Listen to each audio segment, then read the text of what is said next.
welcome to Mr. Tilleys Media. Today we're going to be focusing on Deutschland 83. Deutschland 83 combines historical drama, spy thriller and coming-of-age tropes, creating a polysemic text that appeals to niche and global audiences. The show uses a linear narrative but incorporated archival news footage, so for example Reagan's Evil Empire speech, blending fiction with real historical events, typical of a postmodern story.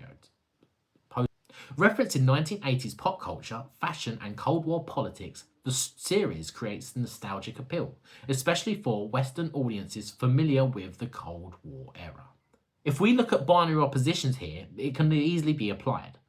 The West, freedom and capitalism, versus the East, oppression and communism, though the show subverts these by presenting moral ambiguity on both sides. Costume props, like the Stasi equipment and the Walkman, and setting reflect 1980s authenticity and ideological contrast between East and West Germany.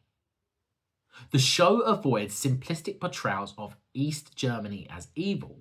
Instead, it explores ideological motivations, creating complex characterizations, especially Martin Moritz, who is torn between duty and empathy. Characters like Lenora, a female Stasi officer, challenges traditional gender roles in spy dramas, aligning with challenging gender norms of both the 1980s and contemporary audiences. The inclusion of gay characters like Alex Edel reflects a progressive stance, aligning with modern values through themes often downplayed in original German discourse. Military, government and surveillance institutions, NATO and the Stasi, are represented as manipulative and self-interested, challenging hegemonic power structures. The show deconstructs Cold War stereotypes. So, for example, Westerners are not wholly heroic. The East is not monolithically evil, fitting Hall's idea of representation as selective and negotiated. The target audience is likely ABC1, culturally literate, 18 to 49 demographic, interested in foreign language content, politics or historical fiction. The show broadcast on Channel 4 in the UK with subtitles. It tapped into the rising popularity of Walter Presents, a curated brand of international quality drama for British audiences. Hall's encoding and decoding model is relevant. Western viewers may decode the text differently from German audiences, especially given ideological and culturological proximity to the Cold War. Pierre Bourdieu's ideas apply. Audiences with knowledge of Cold War history or fluency in German are likely to gain more nuanced understandings.